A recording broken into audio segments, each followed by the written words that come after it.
जय छठ मैया की। एकटा हम छठ मैया के कथा कहै छी से अपन अहाँ सब पबनैतिन ई कथा सुनबै छठ के, जे छठ के कथा कैसन होइ छै, छठ के व्रत कैसन होइ छै, कार्तिक मास कैसन होइ छै।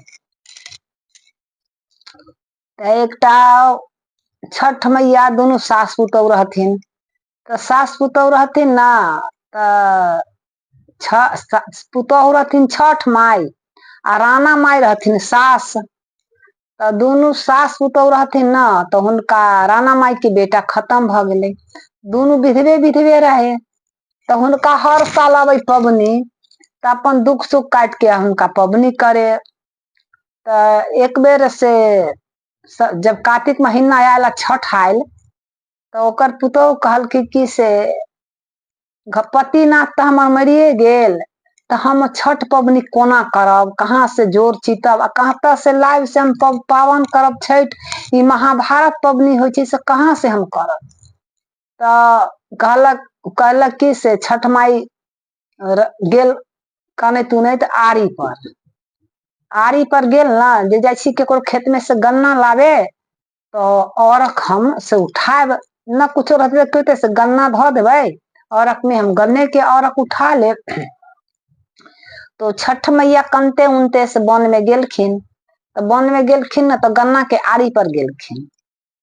तो गन्ना के आरी पर गेलखिन, तो कहलखिन कि जे हाँसू से दूगो गन्ना काट के आरी पर बैठल रहथिन, से खाली गन्ना से केना औरक देवे, से गन्ना तो मिलिए गेले, से गन्ना खाली गन्ना से केना औरक देवे।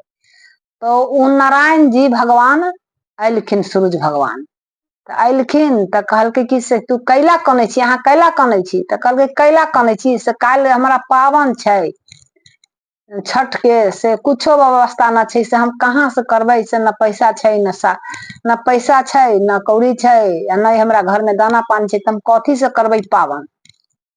तो कहलखिन कि से तो तू कान नहीं, से तोरा सब पूर्ति भ जतौ, से सब पूर्ति होतो। तो ओकरा पूछलकै छठ मैया के जे अहाँ उजरा ले लाल लेब की उजरा।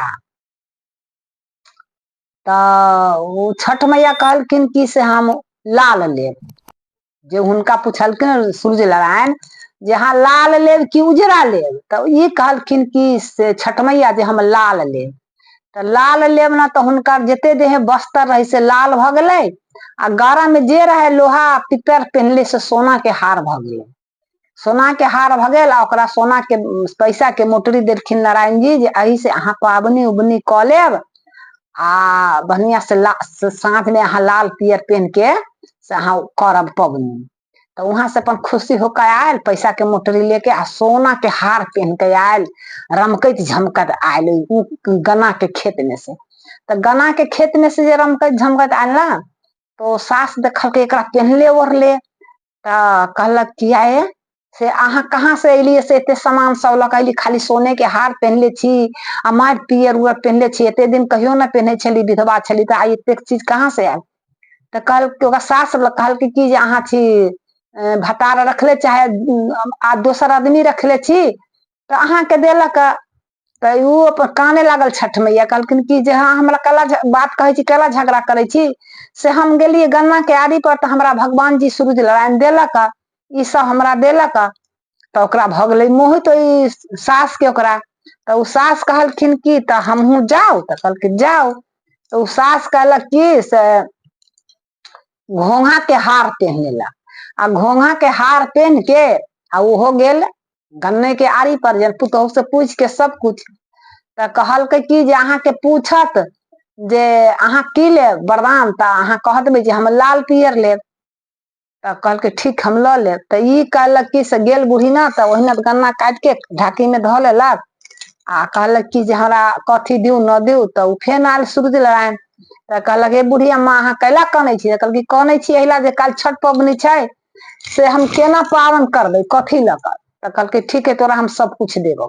तो कहलकै कि जे उज्जर लेबे कि लाल लेबे, लाल पियर लेबे कि उज्जर लेबे। ई बूढ़ी माता कह देलकै कि से हम उज्जर लेब।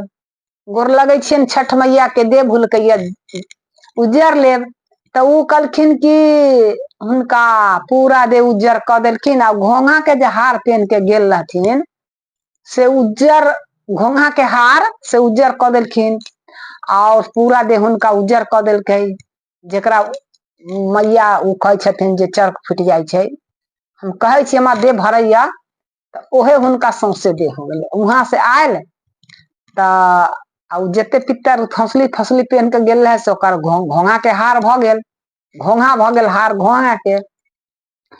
तो कहलखिन कि से आयल ना तो कहलक गे पुतहु के अहाँ के सोना के हार भेल, हमरा तो अहाँ के भ गेल सोना के हार, हमरा सब उजरे उजरे भ गेल। तो कहलखिन पुतहु जे तो अहाँ के तो हम कहली जे अहाँ लाल पियर मांग रहे तो अहाँ मांग लेली उज्जर, जे अहाँ मंगलिए से अहाँ के देलक आ जे हम मंगली से हमरा देलक।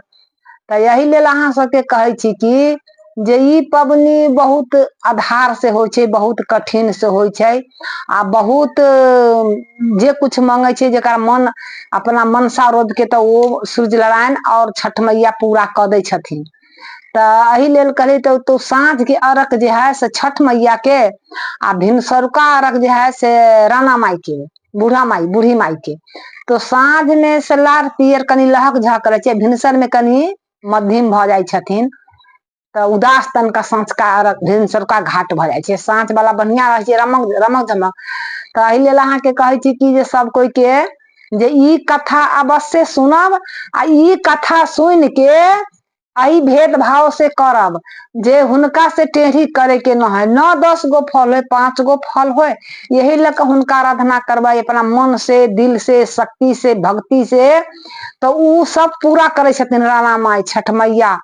जे ई सूर्य नारायण के पबनी सब बस के बात न है, जेकरे देह में शक्ति भक्ति रहे छै ओहे ई पबनी करे छथिन। आ मनसा से मन मोड़ के जे मांगे छथिन हुनका से तो ऊ जरूर पूरा करे छथिन। तो उहे कहे छी जे साँझ खुनमा रहे से छठ मैया के है घाट अर्घ आ भिनसर में है से बूढ़ी माई के अर्घ है। तो यही लेल कहलिए जे अपना अपना ई छठ के कथा जे है से अवश्य सुनब, सब सुन के आ हमर सपोर्ट कर देव आ ई घंटी जरूर दबा देबै आ ई कथा सुनबै जे ई कतेक सुंदर कथा छै छठ के। सब पबनैतिन जरूर सुनब, हमरा तरफ से जय मिथिला, जय छठ मैया के। ई जरूर सुनबै कथा जे ई कथा कतेक सुंदर छै। सब पबनैतिन के हमरा तरफ से कोटि कोटि प्रणाम है। ई कथा सब सुनब। जय छठ मैया की।